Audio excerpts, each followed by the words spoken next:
Monsieur le Préfet, et j'ai beaucoup de plaisir et d'honneur à vous accueillir aujourd'hui, puisque c'est la première fois dans l'histoire de Soustons que le préfet vient assister au vœu, et je voulais vous en remercier personnellement. Je crois qu'on peut l'applaudir, monsieur le Préfet.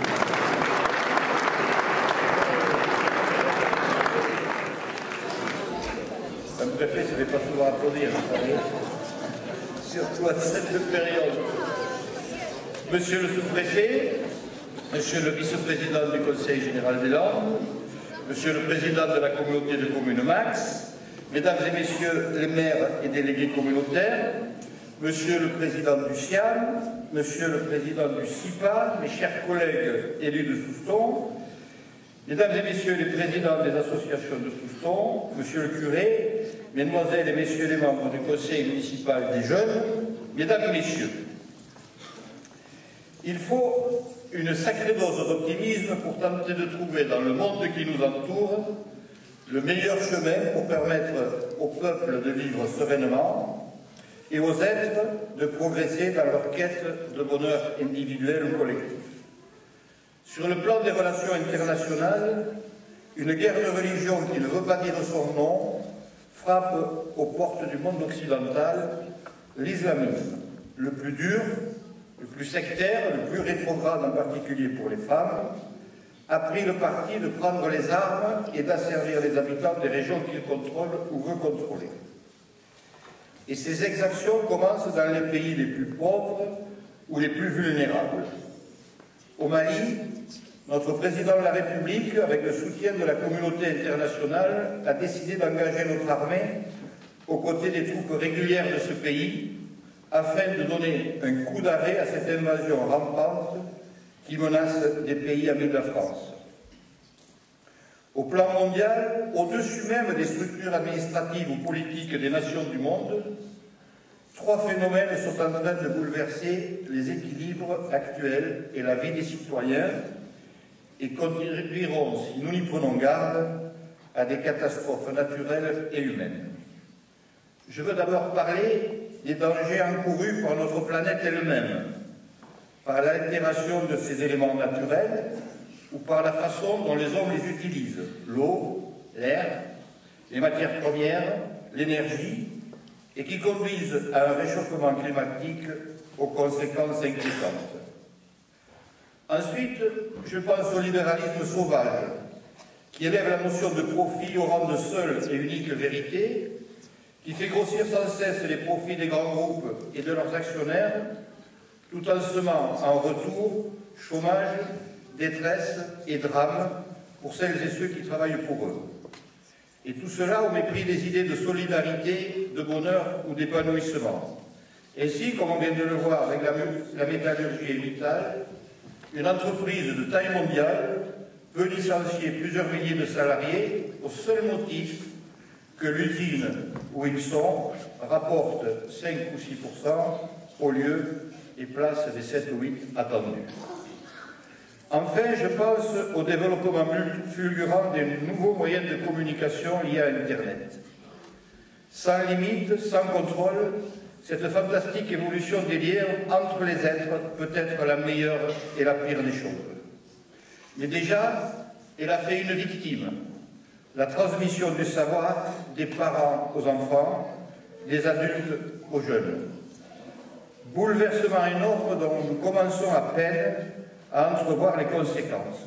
Les nouvelles techniques et technologies apprises dès le plus jeune âge, par téléphone portable, ordinateur ou tablette, facilitent certes l'accès au savoir, à la connaissance, ce qui est une formidable avancée.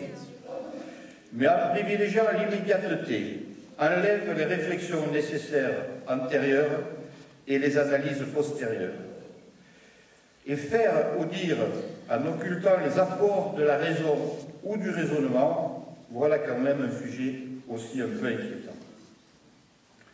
Au milieu de tous ces bouleversements extérieurs, notre pays lui-même est traversé en interne par des soubresauts sociétaux, attendus ou redoutés, on vient de le voir dimanche, par des réformes institutionnelles indispensables mais difficiles, par des contraintes budgétaires incontournables mais contraignantes.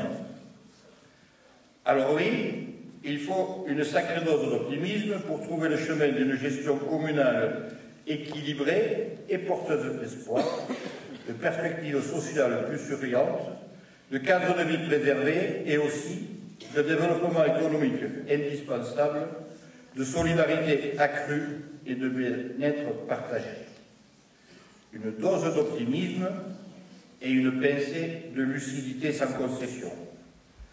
C'est dans cet esprit que notre ville, notre canton, notre communauté de communes, notre département, dans ces collectivités-là, nous avons décidé de faire face. Car entre le renoncement coupable et le rêve inaccessible, il y a le possible. Entre l'immobilisme mortel et les aménagements anarchiques, il y a le développement raisonné. C'est dans ces deux voies que le conseil municipal de Soustons s'est résolument engagé. Et c'est pour cela que les réalisations de 2012 ont pu être menées à bien sans augmentation des taux communaux des impôts. Et grâce au concours financier de l'Europe, de l'État, du Conseil régional d'Aquitaine, du Conseil général des Landes et de la communauté de communes Max. Avant d'en donner la liste, je tiens personnellement, et au nom de notre ville, et de ses élus et de ses habitants, à vous remercier, vous, Monsieur le Préfet, vous, Monsieur le Sous-Préfet, vous, Monsieur le Vice-président du Conseil général des Landes, vous, Monsieur le Président de Max, vous, Monsieur le Directeur du pays Adour-Landes-Océan, pour votre implication dans les dossiers soustonnés. Nous avons eu beaucoup de discussions, beaucoup d'entrevues, beaucoup de négociations. Je vois les sourires. Je sais que quelquefois, quelques très rares fois, Monsieur le Conseiller général, elles ont été un peu difficiles parce que, comment dirais-je, l'amour de sa ville embrume un peu, parfois, un esprit passionné. Mais dans notre ville océane, on sait que les embruns ont une vertu. Ils disparaissent à la première brise, et le soleil brille à nouveau. Donc, ensemble, nous avons bien travaillé en 2012. En ce qui concerne la voirie, l'enfouissement des réseaux et les aménagements divers, nous avons travaillé sur des programmes qui groupent à la fois la ville, la communauté de communes et le conseil général. C'est ainsi que nous avons pu rénover la rue de Nicotte-l'Étang, la rue de Madagascar, l'avenue du Général de Gaulle, dont le mur de la Pandelle est celui de l'école maternelle et celui de l'école Notre-Dame, la route de Vieux-Boucau du carrefour de Stellaire refait au carrefour de l'Île-de-Leu, la rue Émile Lougaro du théâtre à la mairie, la route d'Azur depuis le chemin de Lorentz jusqu'à la rue de Peluche, l'avenue de Galben, la réalisation de l'étude pour un rond-point au carrefour des routes d'Azur et de route de Magès, la route de l'Arche sur 3 km, l'enfouissement de réseau électrique rue Bernard Fourneau avec enlèvement des pylônes à suivre, la même chose pour la rue de Moscou, la même chose pour le boulevard d'Arigal. Nous avons créé un parking pour les bus du collège et nous avons mis en place les premières et deuxièmes tranches du nouveau plan signalétique de Soustons. En ce qui concerne les liaisons piétonnes et cyclables, je voudrais avoir un remerciement particulier pour le président de la communauté de communes et ses adjoints. C'est ainsi que nous avons pu réaménager et créer la piste cyclable depuis le Baïonnet jusqu'au centre-ville avec la construction d'une passerelle sur le lac. Ceci représente la première tranche d'un programme dont peut-être le président nous dira quelques mots tout à l'heure. Pour les bâtiments et espaces publics, nous avons mis en place la première tranche des aménagements des anciens bâtiments résannaux avec la création du pôle associatif. Là, ce n'est pas le moment de demander, de faire les tristes, de dire qu'on a besoin d'argent. On attend une subvention de vous, Monsieur le Préfet.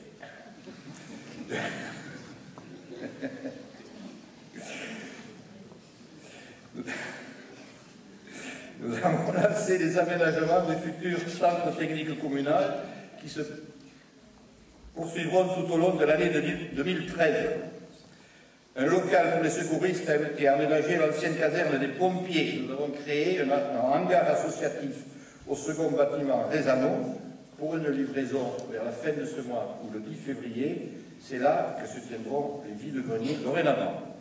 Les travaux de peinture et d'éclairage à l'église avec les réfections du parvis, le goudronnage des allées du cimetière, qui est la troisième tranche des travaux, la réfection de la clôture extérieure de l'île verte, la création d'un clubhouse pour le club de Toulon au stade Rémy-Gola, qui s'intègre complètement dans l'environnement immédiat, les aménagements au centre de loisirs aux écoles primaires et maternelles, le lancement du projet d'extension des locaux du club de judo au hall des sports du lac, dont l'architecte m'a dit qu'il allait poser le permis dans quelques temps. Deuxième tranche de l'aire de jeu de l'office de tourisme, avec réfection du boulodrome grâce à l'apport du club départemental de pétanque, l'aménagement d'un local pour le nouveau comité des fêtes, et c'est tout. En ce qui concerne les espaces naturels et les équipements dédiés, nous avons conforté les berges du lac en face du centre nautique. Nous avons sécurisé les espaces boisés urbains de Souscombe-Plage, c'est la première tranche, c'est en cours. Nous avons lancé avec le CIPA, et je voudrais remercier son président, M. Frousteil, le lancement du projet de réfection des deux digues de la bouchure du courant à Souscombe-Plage pour une réalisation en 2013. Et enfin, un entretien systématique des bois et des fossés dans la forêt communale. Pour l'habitat et le logement, nous avons terminé avec la communauté les travaux de l'équipement d'hébergement d'urgence avenue de Galeben.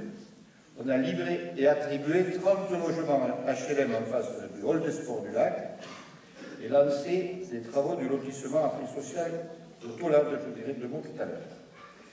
Nous allons continuer le projet d'accession sociale à la propriété de Bellegarde, lancer deux projets urbains importants, route de Saint-Jour et Aquina, comprenant chacun un programme important de logement social.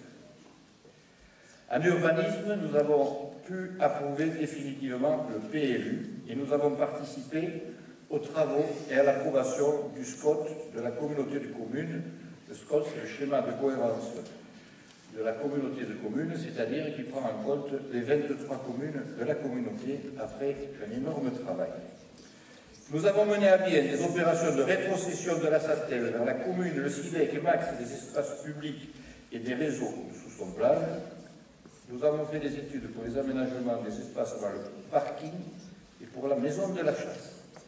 Enfin, en ce qui concerne le développement économique, nous avons permis l'aménagement des terrains pour les entreprises d'Égard et Doucet à la zone artisanale, lancé une réflexion sur l'extension de cette zone artisanale et réfléchi à un problème de diversification en ce qui concerne l'énergie, donc peut-être Éric Thiroux, je vous dirai là aussi demain.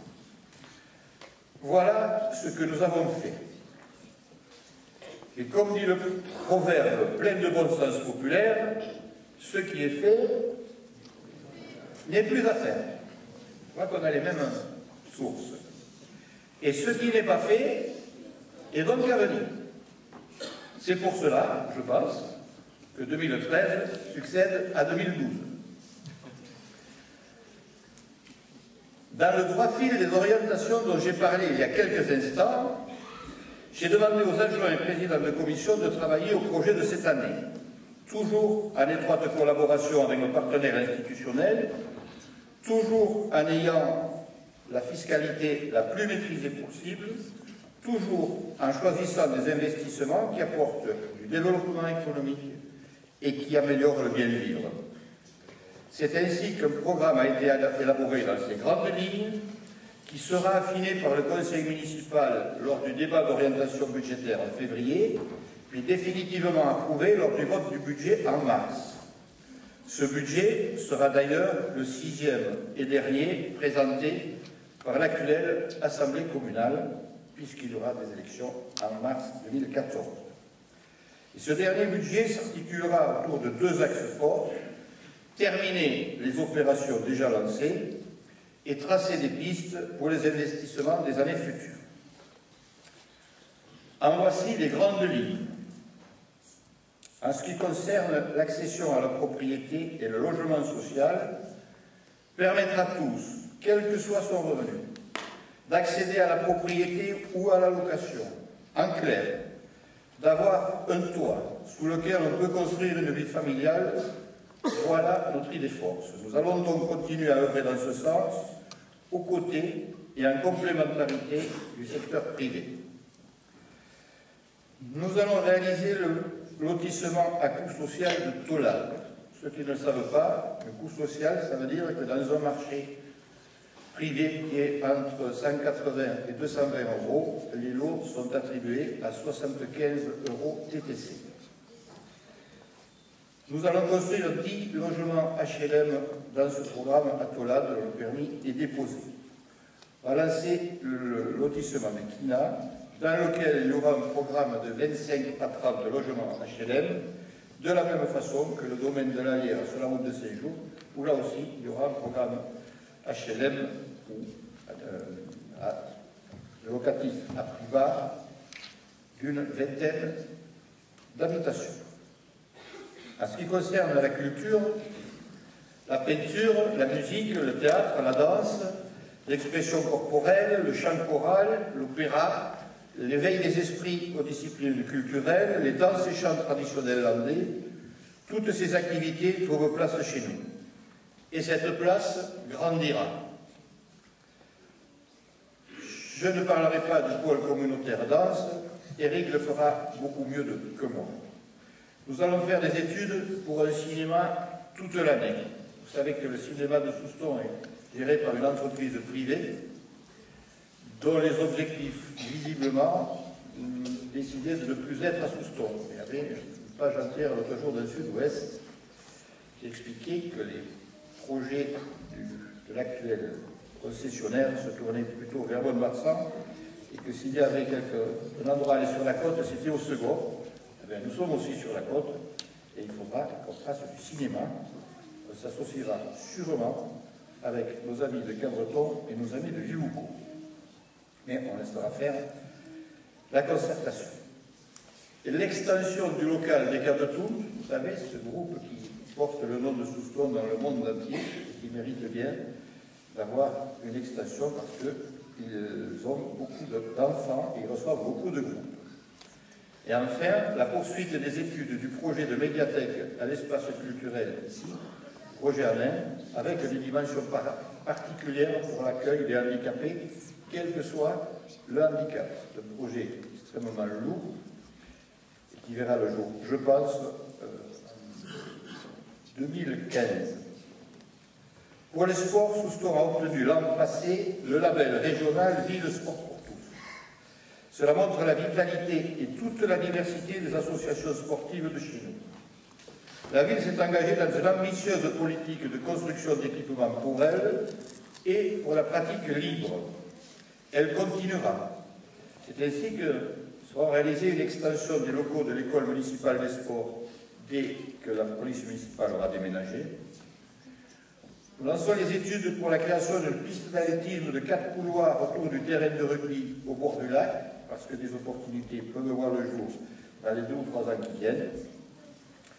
On va créer un espace d'initiation au skate pour les débutants juste à côté du skatepark, parce qu'il est trop difficile pour les débutants de faire quelque chose pour eux. On va installer un point d'eau, dossier qui tient particulièrement à cœur à une de mes adjointes. On va faire les extensions des locaux du club de judo, j'en parlais tout à l'heure. Lancer les études et le dossier pour la construction d'une nouvelle tour d'arrivée pour les compétitions d'aviron à la Pointe des Vernes. Et là, je prenais rendez-vous avec le directeur de l'ancienne Jeunesse Espoir, je ne sais plus dire le nom, tellement il est compliqué. Parce que nous avons des compétitions d'aviron importantes, nous avons des équipes nationales qui viennent s'entraîner ici, et c'est vrai que la tour, qui prend, qui mesure les temps, va être complètement refaite. Nous allons étudier la construction d'une salle de musculation spéciale rugby-aviron, parce que les stages qui viennent au centre nautique sont beaucoup dans ces 2 disciplines, et les entraîneurs qui viennent ont tous des préparateurs physiques qui ont besoin d'une salle de ce type. L'extension du local de la pétanque, si vous permettez une petite parenthèse, Monsieur le Préfet, Monsieur les Présidents, ça fait partie du dossier exemplaire, puisque le club de pétanque pour agrandir son local nous demande une chose, l'autorisation de le faire. Ils le font et ils le financent. Je les en remercie. J'espère que ça servira d'exemple, ici ou ailleurs. Les études avec le comité départemental de pétanque pour la faisabilité d'un boulodrome couvert. C'est une Arlésienne. Le nouveau président vient de l'annoncer à la dernière assemblée générale. On verra bien ce que ça donnera. Et enfin, aussi important, parce que nous ne souhaitons pas être pris de court comme nous avons pu l'être pour les arènes ou pour le barrage, des études et devis pour la rénovation du stade Rémy-Goalard, qui commence à avoir de l'âge. Et j'ajouterai un autre monument, je peux le dire de suite, mais je ne sais pas s'il est dans le domaine du sport, et monsieur le curé me pardonnera, c'est la réfection des enduits extérieurs de l'église. Il y retrouvera son terrain de prédilection. En ce qui concerne l'éducation et la petite enfance, la réforme des rythmes scolaires que la commune appliquera dès la rentrée 2013 et l'accueil des tout-petits en maternelle dès 2 ans, là aussi à partir de septembre 2013, et un accueil loisir extrascolaire seront les 2 chantiers les plus importants de 2013. J'y joindrai les travaux qui sont faits par la communauté de communes Max, avec la dotation d'une table numérique pour tous les élèves du cycle 3, c'est-à-dire CE2, CM1, CM2, après les tableaux numériques mis en place depuis cette année. Merci, Monsieur le Président. Nous allons récupérer le local Vignalou, c'est le petit château qui est à côté de l'école maternelle, où il y a actuellement des personnes qui habitent plus les restos du cœur, pour faire là le centre de loisirs maternel, juste à côté de l'école maternelle, des équipements de cette école et du parc qui va avec. Et nous commencerons à moderniser le centre de loisirs actuel. En ce qui concerne les bâtiments et services publics, la vie associative soustonnaise est riche et foisonnante, et vous en êtes ici l'exemple frappant. Nous continuerons à lui donner les locaux qui lui manquent, tout en modernisant, autant que faire se peut, les services publics municipaux. Je vous ai parlé de la mise en service du centre associatif de la Pègue-Rézanon. J'espère que Monsieur le Préfet nous aura le plaisir de vous avoir pour les inaugurations qui auront lieu la moitié du mois de février, je pense. Nous allons aménager les locaux de la police municipale aux anciens Bétouches dès que les utilisateurs qui sont actuellement auront rejoint leur destination. Faire une 4e tranche de travaux au cimetière avec la création d'une 2e entrée secondaire. Les études et les devis pour la réfection des façades de la mairie que nous ferons en fonction des budgets. L'action sociale ici concerne la solidarité, l'entraide, le secours aux personnes, et ce ne sont pas à soupçon des verrons. L'exemplaire engagement de tous nos bénévoles qui se dévouent sans compter pour aider leurs prochains doit être accompagné. Là encore, nous continuerons à le faire avec l'aménagement de locaux pour l'ADMR au pôle social de Connègre, l'aménagement des locaux pour le secours populaire et les restos du cœur aux actuels bureaux des services techniques et la mise à disposition de locaux pour l'association voisinage. En ce qui concerne la voirie, une ville où les voitures peuvent circuler et se garer, où les cyclistes peuvent pédaler agréablement et où les piétons peuvent marcher en sécurité, voilà notre objectif. Et Monsieur le Président, si en plus les aménagements sont agréables à regarder et confortables à emprunter, pourquoi s'en priver? Donc là, les élus de Souston ont un vœu, nous dit Monsieur le Président Max, Monsieur le Vice-président du Conseil général, c'est de finir l'axe qui part de la route de Vieux-Boucau et qui va jusqu'au bout de la route d'Azur. Il manque juste le petit bout de la rue d'Ast. Alors, à cette période de vœux, on peut espérer un miracle. La réfection de la route du collège va commencer début février. Elle part depuis le carrefour, pour ceux qui connaissent, de la miroiterie landaise et va jusqu'à la rue de Galevin. On fera les trottoirs et la chaussée et elle sera livrée pour la rentrée des vacances de février, c'est-à-dire le 13-14 mars. Le rond-point des carrefours, des routes d'Azur et de Magès, c'est un dossier que j'ai trouvé dans idées des conseils municipaux depuis, je pense, une cinquantaine d'années, il sera fait en 2013 grâce aux efforts de tous. La mise en place des plantations décoratives le long de la route de Bilbouco, la réalisation d'un tour à gauche route de Saint-Jean pour l'opération immobilière du Morat. Celui-là, nous l'avons dans les cartons, il est dessiné, on sait combien ça coûte, mais on a l'impression qu'on fait une course de lenteur un peu avec le promoteur, parce qu'il verrait bien le fait qu'on le fasse et s'y brancher dessus, et nous, on voudrait bien que s'il se branche dessus, il nous paye un peu. Et la même chose pour un rond-point Aquina avec l'opération immobilière. En ce qui concerne l'urbanisme, voilà un domaine qui va mêler études et travaux et qui préparera les aménagements pour les années qui viennent. La priorité portera sur la sécurisation des abords des établissements scolaires et des lieux publics. Donc en 2013, nous ferons la réfection du parking du local des secouristes et du comité des fêtes. Nous travaillerons sur les études sur la place du crédit agricole et surtout nous allons réaliser le parking de l'entrée du collège, qui le mérite bien, le parking de l'école maternelle à la Pandelle, les travaux de parking au parking d'Esclos à Sterling. Nous travaillons sur les études sur les abords du gymnase de la Fontaine, la deuxième tranche de la place des Arènes et du boulevard d'Arrigade, qui prendra, je crois, encore plusieurs mois de travail parce que c'est très compliqué, il y a beaucoup de contraintes. La fin de la construction de la piste cyclable, je laisse pour Eric, et la dernière tranche du programme de signalisation signalétique de Soustons. Et enfin, j'ai bientôt fini, Soustons-Plage. Après 10 ans de procédure, la commune est désormais en capacité de s'occuper des problèmes qui se posent avec ses partenaires de Max pour la voirie, le SIDEC pour l'électrification, le SICTOM pour les ordures ménagères et le SIAM pour l'eau et l'assainissement.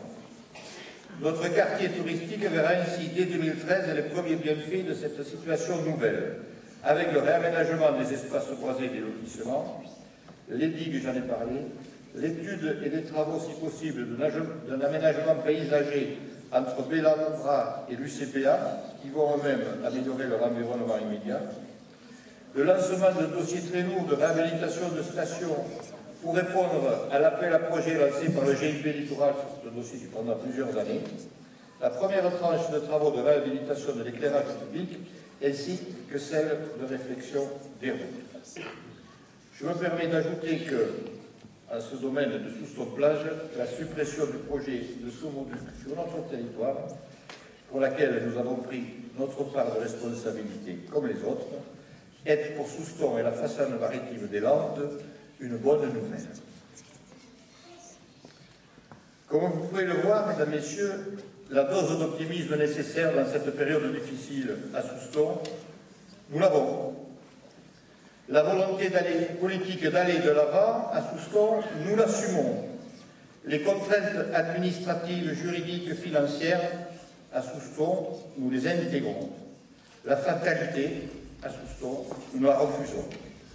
Alors, notre ville continuera à investir, à s'équiper, à se développer, à offrir à ses entreprises des zones, des locaux et des marchés, à proposer à ses habitants des lieux de vie, des activités et des loisirs, à respecter sa nature si belle, à cimenter solidarité et entraide, à permettre à chacune et chacun de vivre de beaux et riches moments dans une ville paisible et agréable. C'est le vœu que je forme pour vous, qui êtes ici, responsables et forces vives de chez nous. Que 2013 vous apporte la santé d'abord, une vie personnelle réussie ensuite. Pour l'ensemble de notre ville, à celles et ceux qui sont dans la souffrance, la solitude ou le besoin, s'adressent mes souhaits les plus sincères afin qu'ils trouvent dans le sombre ciel qui recouvre actuellement leur vie ces petits rayons de soleil qui ont pour nom espérance et espoir. À tous les autres, je veux adresser un message personnel et individuel. Il y a partout, dans notre ville, dans notre vie collective soustonnaise, dans notre société, des petites pépites de bonheur à ramasser ou à semer. Il suffit pour cela d'ouvrir les yeux, le cœur, l'âme, d'être soi-même, de vivre ses passions dans le respect des autres. Il suffit aussi de laisser de côté les mauvaises humeurs, les incivilités, les rancunes ou les regrets, pour ne garder que les richesses des êtres, la beauté des paysages, les espérances et les opportunités offertes par la vie. Je forme le sincère vœu que chacune et chacun d'entre nous, en regardant les autres, en traçant son chemin et en suivant sa petite étoile personnelle, puisse se dire « on est quand même bien chez nous ». Bonne et heureuse année 2013 et merci de votre patiente attention.